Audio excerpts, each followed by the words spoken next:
Saúdo os irmãos com a paz do Senhor e quero desejar uma boa tarde, um bom dia, uma boa noite para você, meu amigo, que está chegando aí no canal. Seja bem-vindo, né? Compartilhe esse vídeo, né? Abençoe, envie essa palavra de Deus para alguém que está precisando.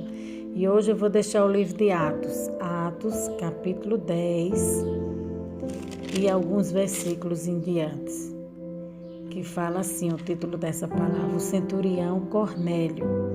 E havia em Cesareia um homem por nome Cornélio, centurião da corte chamada italiana, piedoso e temente a Deus, com toda a sua casa, o qual fazia muitas esmolas ao povo e de contínuo orava a Deus. Esta quase a hora nona do dia, viu claramente uma visão, um anjo de Deus que se dirigia para ele e dizia-lhe: Cornélio, o qual, fixando os olhos nele e muito atemorizado, disse: Que é, Senhor?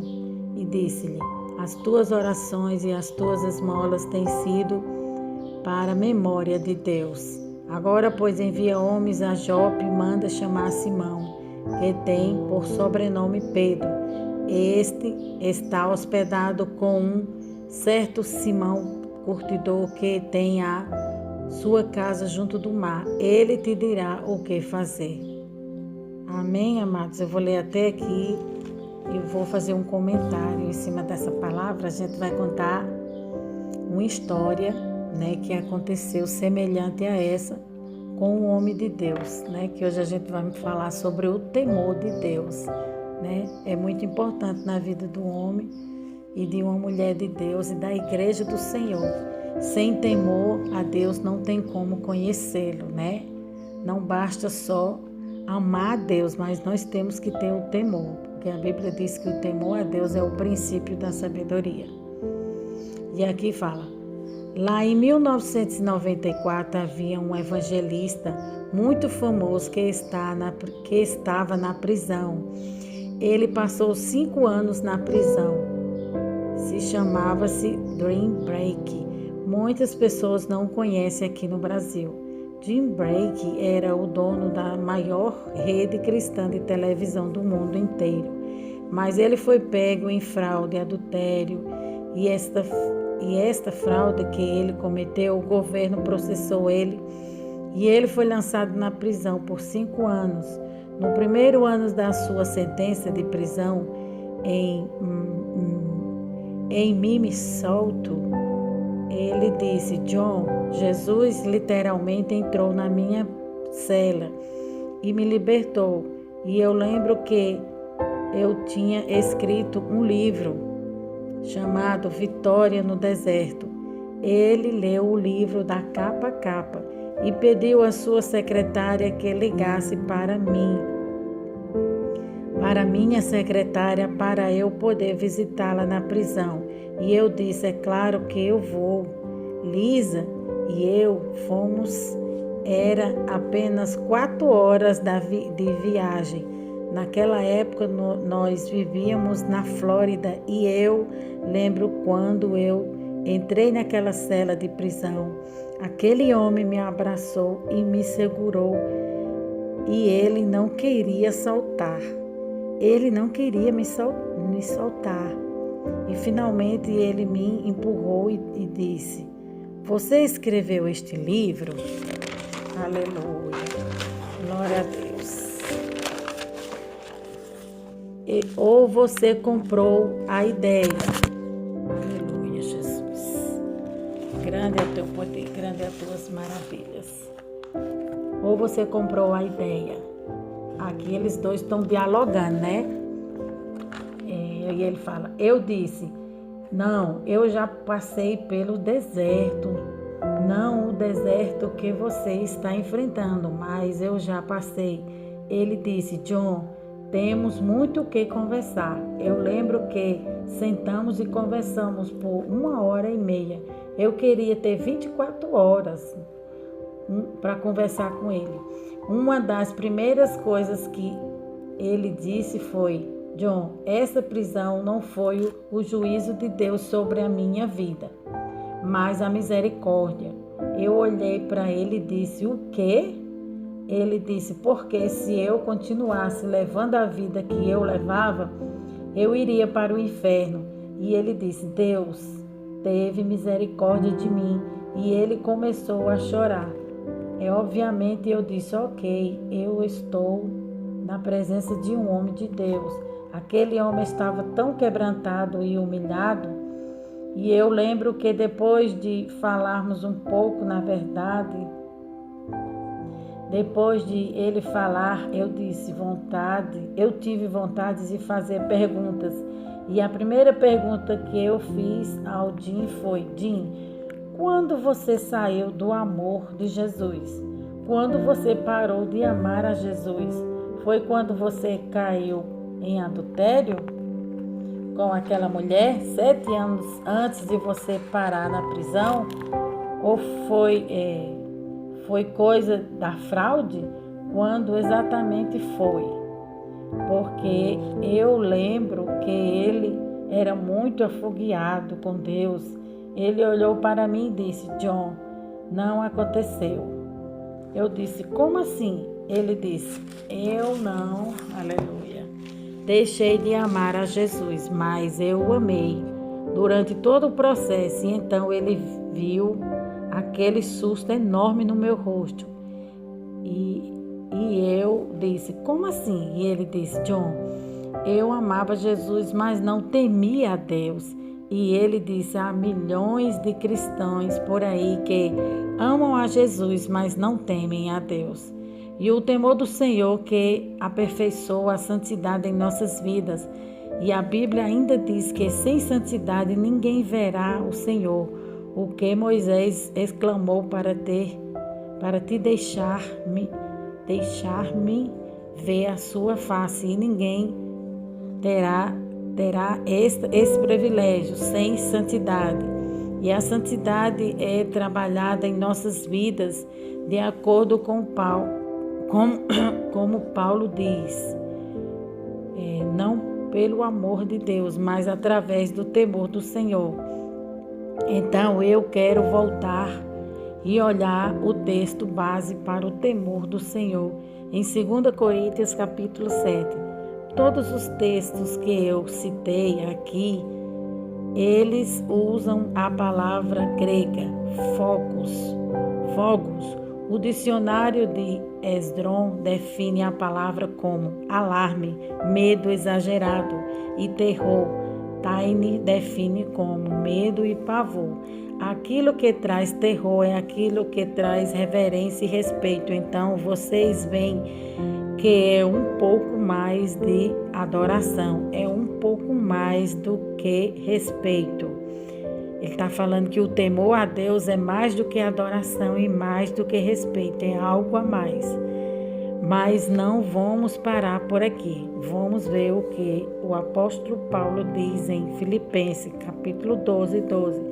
Paulo diz: desta forma, meus amados, como vocês sempre obedeceram, não apenas na minha presença, mas agora na minha ausência, desenvolvei-a agora a vossa salvação com o temor e tremor.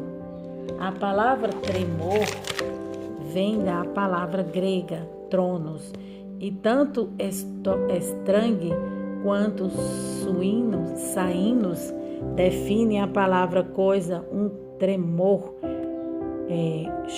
chacoalhador com medo. Então você vê que quando Paulo diz para desenvolver a salvação com temor e tremor, há um pouco mais aí de respeito em adoração. Há mais um temor, há mais no temor do Senhor do que reverência a respeito quando teme a Deus e desvia do mal, como fez José, né? José se desviou do mal. Ele está falando aqui que aquela mulher queria lhe levar a perdição, para o mau caminho, queria que ele pecasse, porque o diabo quer sempre que o homem se afaste de Deus, e a forma do diabo afastar o homem de Deus é através do pecado. Só que José, ele se afastou do mal, porque José era um homem que temia a Deus, por isso que ele venceu na sua vida e no seu ministério. Porque o temor do Senhor é a chave para a sabedoria. E perseveraram como aquelas virgens. Perseverar como aquelas virgens, todas tinham luz. O que significava o que se referem a serem salvas? Mais 5 eram loucas. Medite, elas não temiam ao Senhor, metade temia. Ele está falando aqui que metade daquelas virgens, né, loucas e as prudentes, né, que são 2 igrejas, que está relacionada aqui essa palavra, está voltada para 2 igrejas. A igreja que teme a Deus é a igreja que vai subir, a igreja que vai para o céu, lá para subir.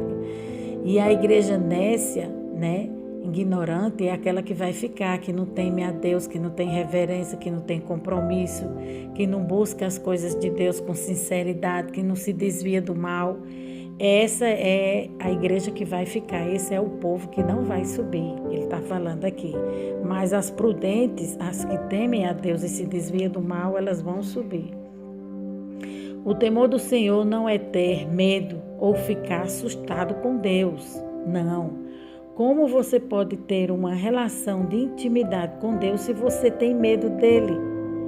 É isso que Deus tanto deseja. Ele deseja uma intimidade próxima com cada um de nós.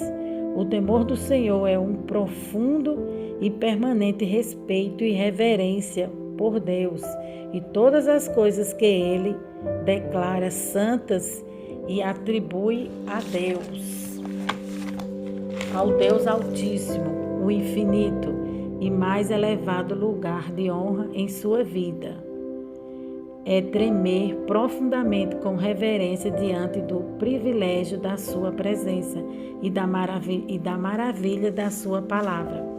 É adorar apenas a Deus com o louvor apaixonado e ação de graça contínua. O temor do Senhor é honrar o que ele honra, amar o que ele ama, detestar o que ele detesta, fazer do interesse dele o nosso interesse. O temor do Senhor é uma disposição interna que produz medo, pavor e até terror diante do simples pensamento de ofender a Deus.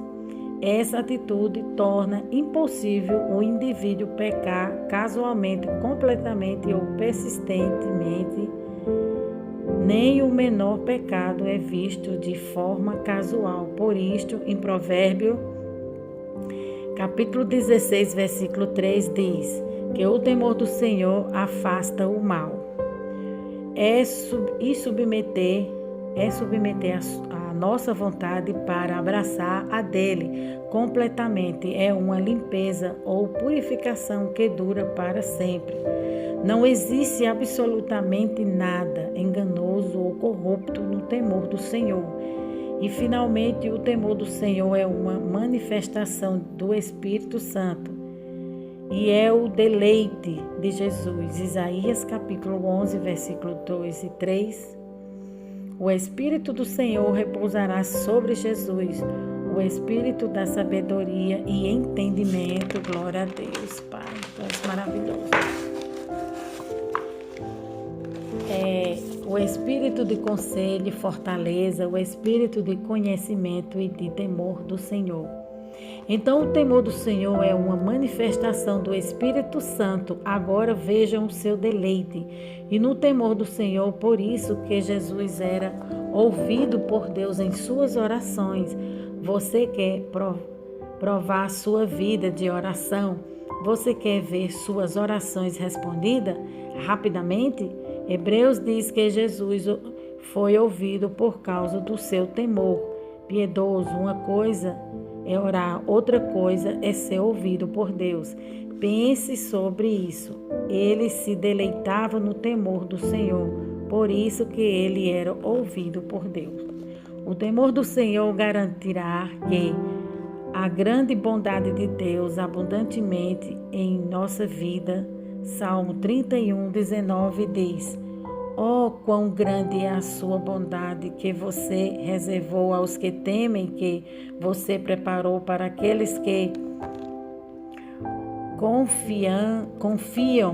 Você confio em você e na presença dos filhos dos homens. Se você temer a Deus, lhe é prometido grande bondade. Ele promete proteção angelical. O anjo do Senhor acampa-se ao redor dos que o temem e os livra. Salmo 34, 7. A Bíblia fala também que tem um homem chamado Jó, que era um homem que temia a Deus e se desviava do mal. E a Bíblia fala que Jó não conhecia a Deus, ele conhecia a Deus só de ouvir falar, não pessoalmente. Porém, ele era um homem que temia a Deus e ele teve um relacionamento profundo com Deus. Salmo 111, capítulo 10 diz: a boa vida começa no temor a Deus. Você quer boa vida? Abrace o temor do Senhor. Amém, amados? Esse foi o comentário que eu trouxe aqui para os irmãos. Aí aqui agora nós vamos fazer uma leitura da palavra de Deus no livro de Atos, capítulo 10, que fala: e havia em Cesareia um homem por nome de Cornélio, centurião da corte chamada italiana. Então aqui nós vamos ver quem era Cornélio. Paulo, escrevendo a Timóteo, o seu filho na fé e pastor da igreja de Éfeso, aquele a quem Paulo formou, jovem ainda esse era, constantemente orientado pelo apóstolo Paulo. E no capítulo 4, versos 7 e 8, ele dá mais uma recomendação para Timóteo. Ele fala: o exercício corporal não aproveita para muita coisa, mas exercita a piedade. Disse o apóstolo Paulo, ele é proveitosa para tudo. O episódio vai ser narrado em Cesareia. Essa Cesareia aqui não é a mesma Cesareia de Filipe, conhecida. Essa Cesareia era da Palestina, que era uma cidade perto do mar Mediterrâneo e era também a capital romana da Judéia. A Cesareia de Filipe fica no Líbano, perto próxima à cabeceira do rio Jordão. Ali estava estabelecido sobre, glória a Deus, o governo de Roma, ou o Império Romano. Estava ali o exercício romano, parte dele postado naquele lugar. Cornélio fazia parte do exército romano. O exército romano era caracterizado por algumas formas. Ele era caracterizado por legiões. Uma legião era formada por 10 cortes, cada corte por 10 grupos, e cada grupo era formado por uma centuária. Uma centuária era 100 soldados que formavam 10 grupos de 100. Uma corte, e essa corte, a corte formava a legião. Então a legião era formada por 10.000 soldados, um pouco a mais. Cornélio era um centurião, então ele estava responsável por 100 soldados. Cornélio fazia parte de um grupo de 10 centuria. Esse nome era designado para algumas ocasiões especiais, por isso era chamado corte italiana. O exército romano mandava em Israel na época, mas foi a política judaica que matou a Jesus. Então aqui, como a gente pode ver a introdução dessa palavra, né? Tá falando que Cornélio era um italiano na época, né? Que chamou a atenção de Deus, era um gentio, ele não era judeu, ele não fazia parte do povo de Deus, porém Deus colocou os olhos nele, Deus botou os olhos nele. Alabraçubierga. Existem pessoas que estão fora dos caminhos do Senhor, são pessoas religiosas, são pessoas honestas, sinceras, mas ainda não conhecem o Deus verdadeiro. Conhece o Deus de uma religião, da sua religião. Agora, o Deus verdadeiro, Cornélio não conhecia. Mas esse homem, a Bíblia diz que ele foi alcançado, Alabraçubierga, ele foi alcançado pela palavra de Deus. Para isso, Deus preparou um servo de Deus e enviou na sua casa para que ele ouvisse a palavra de Deus. Cornélio era um homem que só ouviu falar dos feitos do Senhor, mas não conhecia. Quando nós debruçamos sobre a Bíblia para estudarmos ou a conhecermos, nós precisamos entender, priori, que ela foi escrita por mentes orientais. Nós vivemos no mundo ocidental. Nossos costumes são muito diferentes dos costumes orientais. Outra coisa, ela foi escrita num período muito distante do nosso. O Novo Testamento ele foi escrito num período em que a igreja estava começando. A igreja saiu do judaísmo dos judeus, os discípulos eram judeus. Jesus era judeu. Ele cumpriu toda a lei. Foi o único que cumpriu toda a lei. Nenhum outro homem cumpriu a lei. Só Jesus cumpriu a lei. Então é por isso que nós não estamos mais no tempo da lei. Nós estamos agora no tempo da graça. Então a gente tem que louvar a Deus e agradecer por tudo, Agradecer a Deus por tudo. Então, naquele período que Jesus viveu, quem mandava em Israel de forma dominante era Roma. O exército romano mandava em Israel. Foi justamente o exército romano que matou Jesus. Mas foi a judaica que matou Jesus. Os judeus religiosos, ortodoxos, os fariseus, que ele está falando, que matou Jesus, A igreja, os romanos da época e esse povo aqui, os judaica, os judeus ortodoxos, religiosos, aqueles que não conheciam a Deus, mas só conheciam a letra. Por isso que a Bíblia diz que a letra mata, mas o Espírito vivifica. Então é muito importante a gente andar no Espírito, conhecer a vontade de Deus, Ou seja, os religiosos fariseus da época, a política judaica e o exército romano matou Jesus. Mas dentro de Israel moravam muitos romanos. Os romanos eram muito respeitados. Eles eram os que dominavam a nação na época, por serem o exército. Esse homem chamado Cornélio era um centurião da corte. Ele era uma alta autoridade e ele comandava 100 soldados que estavam na corte de Roma.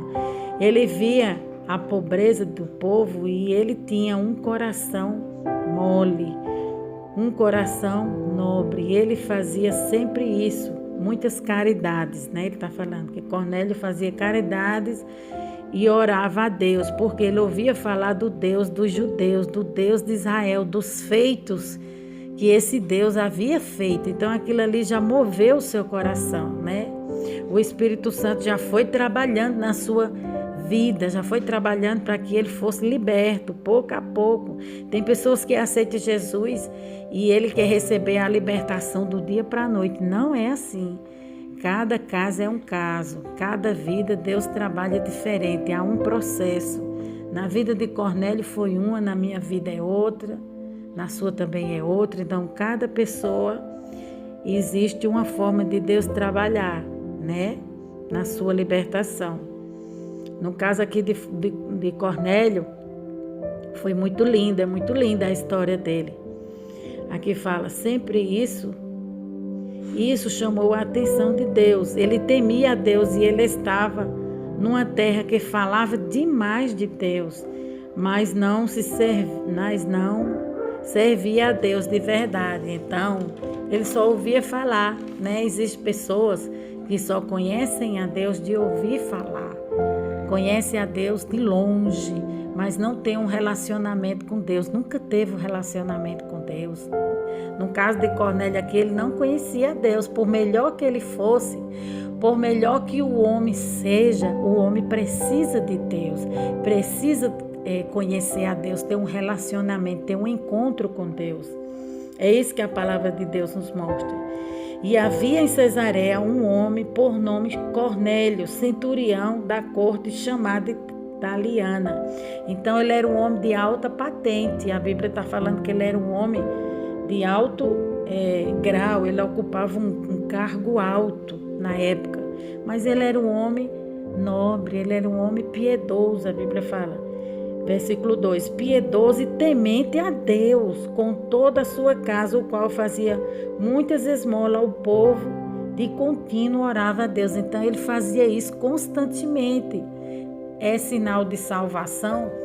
Não é sinal de salvação para a vida de ninguém que faz esmola, que vive orando. Salvação significa aceitar Jesus e se arrepender do seu pecado. Foi isso que Cornélio fez, né? Cornélio foi alcançado.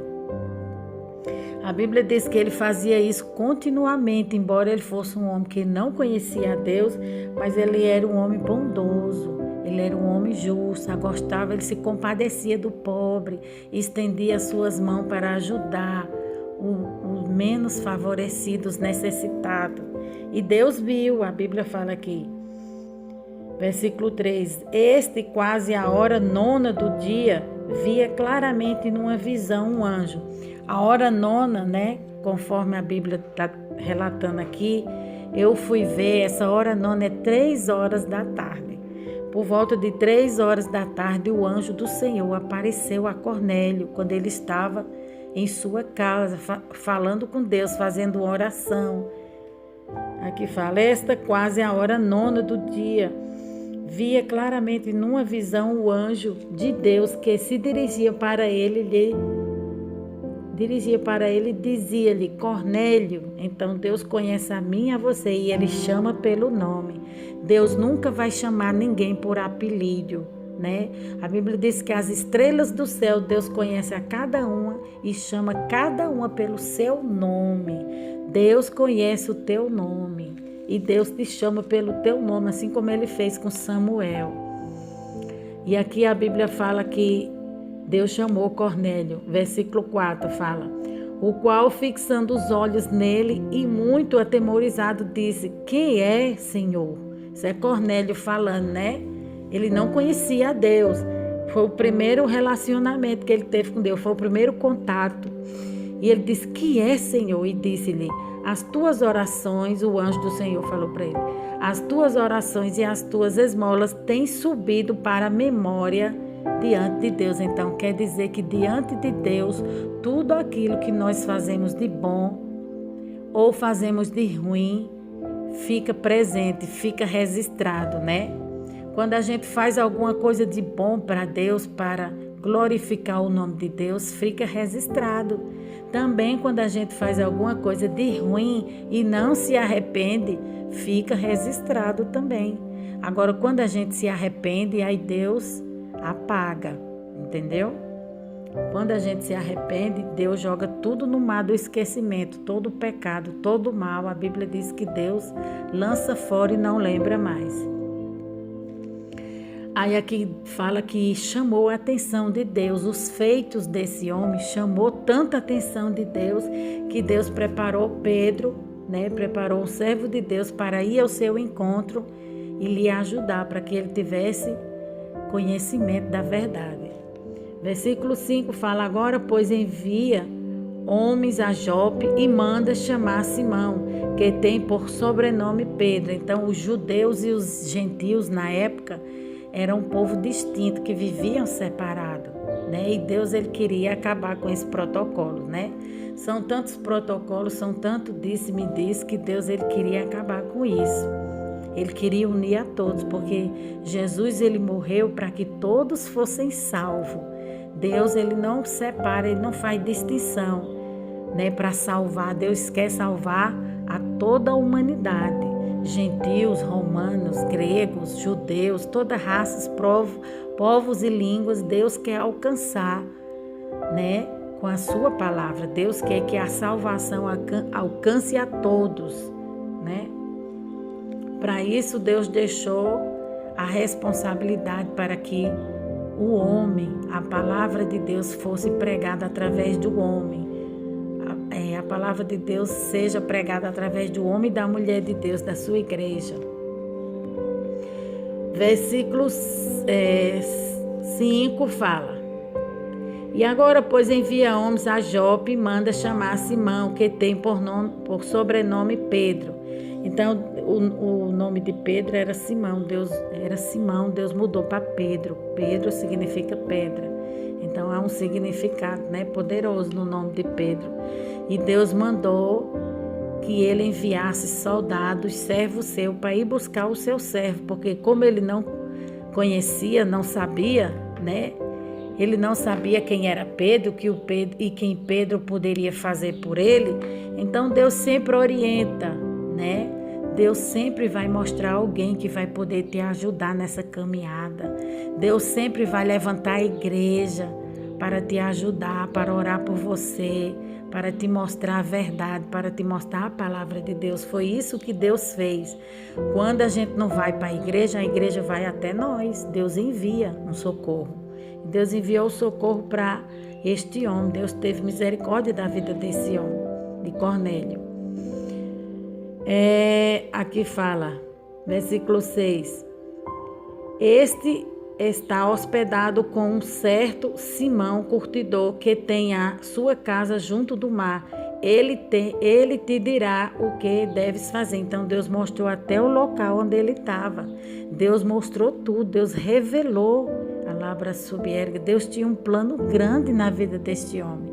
Um plano, um projeto de salvação, né? Tem muitas pessoas que estão no mundo que ainda não conhecem a Deus e que Deus tem um projeto nessas vidas, e vai ser através de mim, de você, que Deus vai se revelar para que essas vidas possam ser alcançadas.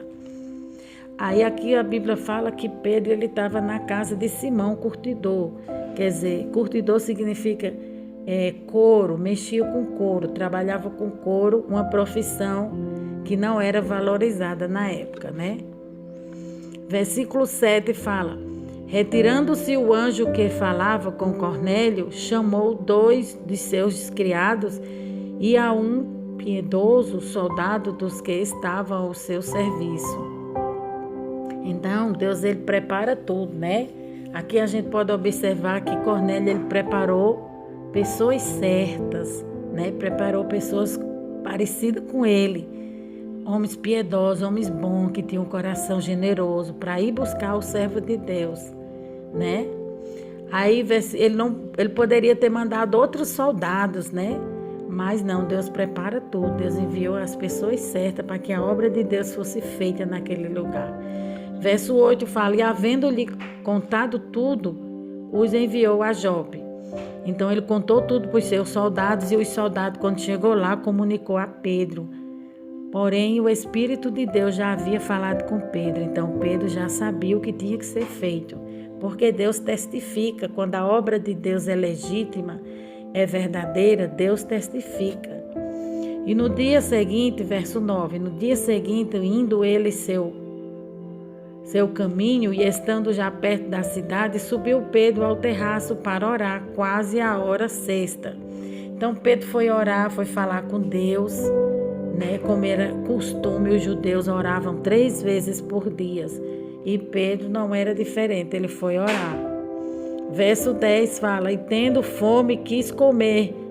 Era por volta de já de tardezinha, de quase meio-dia, por aí. Já era de tardezinha quando Pedro foi orar. E tendo fome, quis comer. E enquanto lhe preparavam, sobreveio um arrebatamento de sentidos. Então Deus trouxe um arrebatamento para a vida de Pedro, para lhe mostrar algo. Deus queria mostrar algo para Pedro. Verso 11: Viu o céu aberto e que descia a ele um vaso como se fosse um grande lençol atado pelos 4 pontas e vindo para a terra, no qual havia de todos os animais quadrúpedes e feras e répteis da terra e aves do céu. E foi-lhe dirigida uma voz, levantando-se Pedro: mata e come. Mas Pedro disse: de modo nenhum, Senhor, porque nunca comi coisa alguma comum e imunda. E segunda vez disse a voz: não faças tu comum ao que Deus purificou. Então Deus está falando aqui sobre os animais, que os judeus ele tinha as leis, né? cerimoniais, eles tinham as leis da época, e Deus aqui estava mostrando que ele poderia comer, né? Deus estava mostrando, não fica apegada a esse tipo de coisa, não. Coma, porque eu estou dando uma ordem. Então, se Deus está dando uma ordem, a gente tem que obedecer. Existiam as leis morais, que eram comportamentos, as leis jurídicas e as leis cerimoniais, que eram compromisso. Então, o judeu, ele não comia esse tipo de coisa de jeito nenhum. Mas aqui Deus estava mostrando um novo tempo, né? Deus estava mostrando, apontando para Pedro, que ele não tinha que ficar apregado à religião, às normas, tradições, a certos tipos de coisas, né? Mas ele tinha que ouvir a voz de Deus e obedecer só a Deus, né? E Pedro era uma pessoa tão dura, tão difícil de ser trabalhada, que ele passou processos muito difíceis na sua caminhada, né? 3 vezes ele negou a Jesus, 3 vezes Jesus andando com ele na praia, perguntou se ele amava. E aqui 3 vezes Deus falou para ele comer esses alimentos e ele falou que não. Então ele era uma pessoa muito dura, né? Ainda via as coisas na ótica humana, e Deus não. Deus quis mostrar para Pedro que ele visse as coisas na ótica espiritual, na ótica de Deus. Então ali foi um processo, Deus foi trabalhando, tanto na vida de Cornélio, que não conhecia a Deus, como na vida de Pedro, que conhecia a Deus, mas precisava algumas coisas ser modificadas no seu caráter, na sua vida, né? Na sua maneira de pensar e de agir. Aí aqui fala, verso 16, e aconteceu isto por 3 vezes, e o vaso tornou a recolher-se ao céu. E estando Pedro duvidando entre si acerca do que seria aquela visão que tinha visto, eis que os homens que foram enviados por Cornélio pararam à porta perguntando pela casa de Simão. E chamando, perguntaram se Simão, que tinha por sobrenome Pedro, morava ali. E pensando Pedro naquela visão, disse-lhe o Espírito, eis que 3 homens te buscam. Então o Espírito Santo já tinha comunicado a Pedro o que estava acontecendo, né? O que ia acontecer, o que ele tinha que fazer. Deus não deixa nós enganados com nada. Lembro eu que eu morei um tempo na minha caminhada cristã, no começo da minha fé, morei na casa de uma serva de Deus. Mas tudo que Deus queria fazer antes, Deus comunicava àquela mulher. A minha irmã foi visitar aquela irmã que era muito usada por Deus, e antes que minha irmã chegasse em sua casa, Deus já lhe havia lhe comunicado, Deus já lhe havia falado o que havia de acontecer e o que ela havia de fazer. Então, quem anda com Deus, a gente pode observar que não fica enganado com nada. Deus mostra, Deus revela coisas ocultas, coisas escondidas. Deus mostra a mentira, Deus mostra a verdade, Deus mostra quando tem que ser feita uma obra de libertação. Nada diante dos olhos do Senhor fica escondido.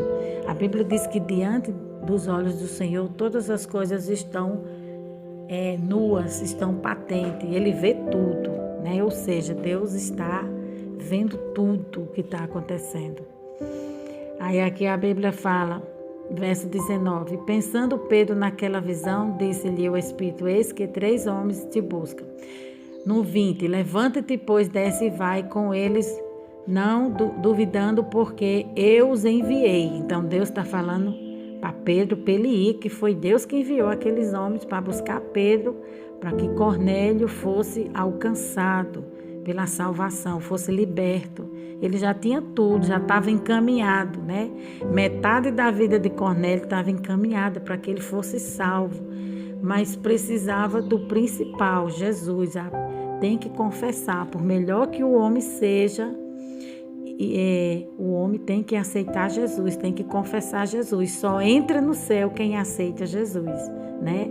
Tem pessoas que dizem, eu sou boa, eu dou esmola, eu não mato, eu não fumo, eu não bebo.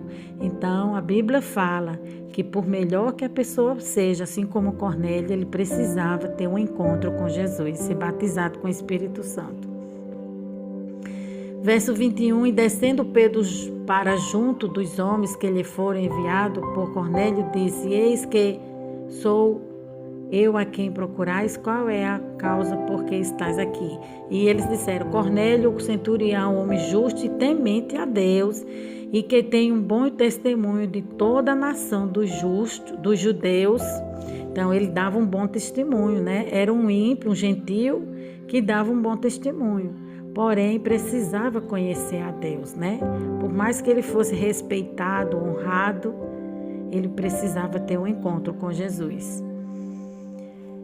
Nação dos judeus, foi avisado por um santo anjo para que te chamasse à sua casa e ouvisse as tuas palavras. Então, chamando-os para dentro, os recebeu em casa, e no dia seguinte foi Pedro com eles, e foram com eles alguns irmãos de Jope. E no dia imediato chegaram a Cesareia, e Cornélio os estava esperando, tendo já convidado os seus parentes e amigos mais íntimos.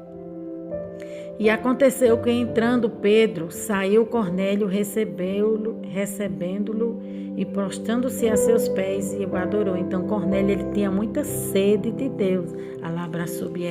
A gente vê aqui que era um homem sedento das coisas de Deus, porque ele não conhecia a Deus, mas ele já ouviu falar muito dos seus feitos, das suas maravilhas, mas ele precisava ter um encontro com Deus, e era através do homem de Deus que ele ia ter esse encontro com Deus. Mas Pedro o levantou, dizendo, levanta-te, eu te também sou homem. E falando com ele, entrou, o achou muitos ali, se haviam ajuntado, e disse-lhes, vós bem sabeis que não é lícito a um homem judeu ajuntar-se ou chegar-se a estrangeiro, mas Deus mostrou-me que a nenhum homem chame comum ao imundo. Então, tinha essa barreira, né? Mas foi quebrada essa barreira entre os gentios e os judeus. Então, Deus, ele quebra todas as barreiras, todo o protocolo, né? Toda meninice, né? Toda religiosidade. Deus, ele quer que a gente viva em união, como um povo só. Seu povo é um só. Pode estar aqui, pode estar no estrangeiro, pode estar na Itália, fora do Brasil. Se aceitou Jesus, se converteu, confessou Jesus como seu único Salvador, nós somos um povo só, uma nação eleita, um povo que vai morar na cidade santa, no céu. 29 fala, por isso, sendo chamado, vim sem contradizer. Pergunto, pois, por que razão mandaste chamar-me? Pedro conversando com Cornélio. Verso 30, Cornélio respondendo para ele, e disse Cornélio, há 4 dias estava eu em jejum, até esta hora, orando em minha casa, a hora 9. Então, a hora 9, 3 horas da tarde. Então, ele já estava 4 dias consagrando a vida dele a Deus. Então, isso chamou a atenção de Deus, porque era um ímpio, era um homem sedento da palavra de Deus, era um homem que queria ouvir a voz de Deus, que queria se converter, nascer de novo, ter um encontro com Deus, mudar de vida, mudar de hábito, mudar de pensamento, mudar seus costumes.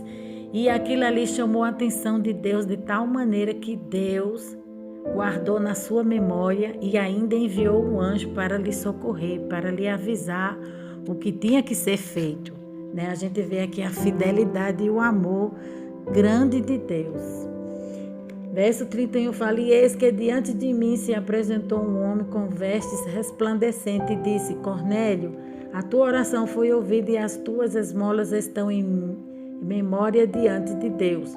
Envia, pois, a Jope e manda chamar Simão, que tem por sobrenome Pedro. Este está hospedado em casa de Simão, o curtidor, junto do mar, e ele vindo te falará. E logo mandei chamar-te, e bem fizeste, eu vim agora, pois estamos todos presentes diante de Deus para ouvir tudo quanto por Deus te é mandado. E abrindo Pedro a boca, disse, reconheço por verdade que Deus não faz acepção de pessoas, mas que lhe é agradável aquele a quem qualquer nação ou o teme e faz o que é justo. A palavra que ele enviou aos filhos de Israel, anunciando a paz por Jesus Cristo. Este é o Senhor de todos. Então Pedro, ele andava com Jesus, ele conhecia Jesus, os feitos de Jesus, o poder de Jesus, as maravilhas. Ele tinha o poder, ele tinha a autoridade, ele tinha um alimento e ele alimentou Cornélio e todos que ali se faziam presente. Então foram muitas vidas que foram alcançadas, que foram salvas por Deus naquele lugar, né? Creio eu que não só Cornélio, mas as outras pessoas que ouviram a palavra de Deus, a semente ficou plantada e o Espírito Santo começou a trabalhar no coração de cada um que se fazia presente naquele lugar. Esta palavra vós bem sabeis, veio por toda a Judéia, começando pela Galileia, depois do batismo que João pregou. Como Deus ungiu a Jesus de Nazaré com o Espírito Santo e com poder, o qual andou fazendo bem e curando a todos os oprimidos do diabo, porque Deus era com ele. E nós somos testemunha de todas as coisas que fez, tanto na terra da Judéia como em Jerusalém, o qual mataram, penduraram no madeiro. A este ressuscitou Deus ao terceiro dia e fez que se manifestasse. No ato, o povo, não a todo o povo, mas as testemunhas que Deus antes ordenara a nós que comemos e bebemos juntamente com ele, depois que ressuscitou dentre os mortos, e nós mandou pregar ao povo e testificar que ele é o que por Deus foi constituído juiz dos vivos e dos mortos. A este dão testemunho todos os profetas de que todos os que nele creem receberão o perdão dos pecados pelo seu nome. E dizendo Pedro ainda estas palavras, caiu o Espírito Santo sobre todos os que ouviam a palavra de Deus, a palavra soberga. A gente pode observar que o coração daquele povo, aleluia, estava tão sedento, tão faminto de Deus, né? Chega uma hora que o homem chega na presença de Deus tão faminto, tão sedento, tão carente de Deus, que quando ele escuta a palavra de Deus enche a sua vida de tal maneira, chegando a ser batizado com o Espírito Santo de Deus. Foi o que aconteceu com Cornélio. Deus encheu a todos os vasos que estavam ali. Todos que estavam ali foram cheios pela presença de Deus. Aí aqui fala, Cornélio estava ouvindo a palavra de Deus quando o Espírito Santo de Deus se apoderou da vida dele e ele foi batizado, né? Falou em outras línguas, recebeu do céu os mistérios, as línguas estranhas. E os fiéis que eram da circuncisão, todos quanto tinham vindo com Pedro, maravilharam-se de que o dom do Espírito Santo se derramava sobre todos os gentios, porque o ouviam falar línguas e magnificar a Deus. Respondeu então Pedro, pode alguém porventura recusar a água para que não sejam batizados este que também receberam como nós o Espírito Santo? Alabra subierga, glória a Deus. E mandou que fossem batizados em nome do Senhor. Então rogaram-lhe que ficasse com eles por alguns dias. Então, aquele povo que se fazia presente ali onde Pedro foi pregar a palavra de Deus, ficaram tão maravilhados, tão cheios, estavam tão sedentos da palavra de Deus, que pediram a Pedro que ficassem lá para que eles pudessem ser alimentados, né? E quantas vidas a gente pode observar precisam ser alcançadas pela palavra de Deus, e quem está responsável por essa missão é eu e você, a igreja, né? A gente vê que esses ímpios, esses gentios, não eram povo, não era nação eleita de Deus, mas Deus os alcançou, porque eles tinham sede, eles tinham vontade de conhecer a Deus. E quantas pessoas tem vontade de conhecer a Deus e não tem essa oportunidade, porque não tem ninguém que leva a palavra de Deus, né? Nós sabemos que o meio de comunicação e a tecnologia é muito grande hoje em dia, mas tem vidas que não foram ainda alcançadas pela palavra de Deus. E quem está responsável de evangelizar essas vidas é eu e você. Vamos falar do amor de Deus, vamos falar da graça, do poder, da misericórdia, da unção, né? Da unção de Deus, do poder de Deus que é transformador na vida do homem. A palavra de Deus, ela regenera, ela transforma a vida do pecador.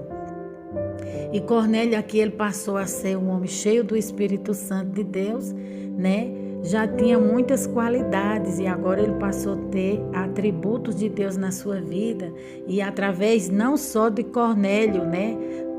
Cornélio foi alcançado, mas também Cornélio também já chamou outras pessoas. A gente pode ver que Cornélio, ele era um homem escolhido por Deus. Deus tinha um chamado na vida de Cornélio. A bênção que veio para a vida de Cornélio, ele repartiu com as outras pessoas que ali também estavam. Não só ele foi abençoado, mas ele chamou para que outros também fossem. Então é assim que nós devemos ser. A bênção das boas novas, as boas novas da salvação que alcançou a nossa vida, que mudou a nossa história, que mudou o nosso cativeiro, a gente precisa falar, a gente precisa mostrar ao mundo, revelar ao mundo para que eles conheçam o poder da palavra transformadora e regeneradora, que é a palavra de Deus. Quando a gente abre a boca e fala a palavra de Deus, o Espírito Santo entra em ação, começa a mover os céus para que as vidas venham se render ao Senhor. Dentro de um culto, quando vai um ímpio, vai alguém visitar a igreja fica em oração. Para quê? Para que aquela vida venha entregar seu coração, venha entregar a sua vida ao Senhor, para que aquela vida possa ser transformada, tocada e alcançada pela palavra maravilhosa de Deus. Amém, amados? E aqui nós vamos fazer um resumo dessa palavra que fala temor. Temor significa sentimento de profundo respeito e obediência e reverência a Deus. Varão.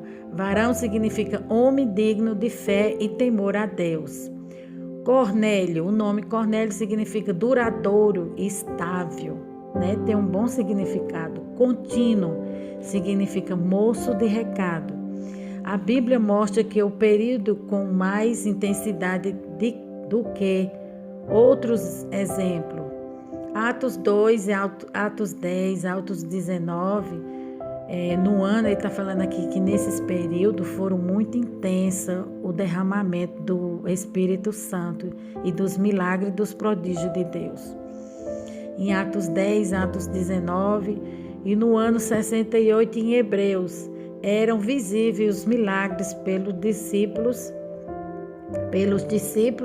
Todo milagre de Deus tinha um objetivo. No Novo Testamento, a intensidade de milagres se dá no ano 33 até o ano 6, o ano 61, quer dizer, até o ano 61, depois diminuiu. Então aqui está falando que quando Deus vai curar, vai fazer um milagre na vida de alguém, há um objetivo. Deus não vai manifestar o seu poder só por manifestar, só para mostrar que Ele tem poder, não.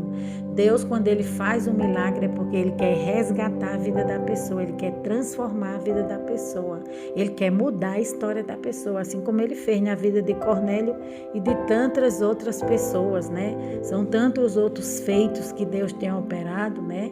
Através de um milagre de maravilha, muitas pessoas se rendem ao Senhor. É por isso que Deus opera milagre, opera com objetivo. A palavra esmola significa caridade, ajudar ou socorro. A palavra piedade, no grego, auzébia, santidade, religião, religiosidade, adoração. Legião era formado por 10.000 soldados. Legiões era formado por 10 cortes, curtidas. trabalhar com couros. Aqui que a Bíblia fala, onde Pedro estava, ele estava na casa de um amigo dele que trabalhava com coisas com curtidas. A palavra curtida significa pessoas que trabalham com couro. E cada corte era formada por 10 grupos, ele está falando aqui. Hora nona era 3 da tarde, no horário dos judeus. E cada grupo era formado por uma centúria. Uma centúria era 100 soldados. Amém, amados? Que o Espírito Santo de Deus venha falar melhor no teu coração. Vamos orar? Meu Deus e meu Pai, eu te louvo e te agradeço por essa palavra poderosa, que é a tua palavra, que corta para lá e corta para cá, vai libertando, vai convertendo, vai salvando, vai transformando, mudando vida, mudando cativeiro, mudando história. Vai curando, vai decretando a bênção. Jesus, o Senhor é quem decreta a vitória e a tua igreja confirma aqui na terra dizendo amém. Jesus vai visitando família, lares, vai visitando a história desse homem, visita a história dessa mulher, visita essa criança que está enferma, visita esse casamento que está destruído, vai restaurando, entra com vida e vida em abundância, confirma o milagre, confirma a bênção e a vitória nessa tarde. É o que eu te peço e te agradeço em nome de Jesus. Amém.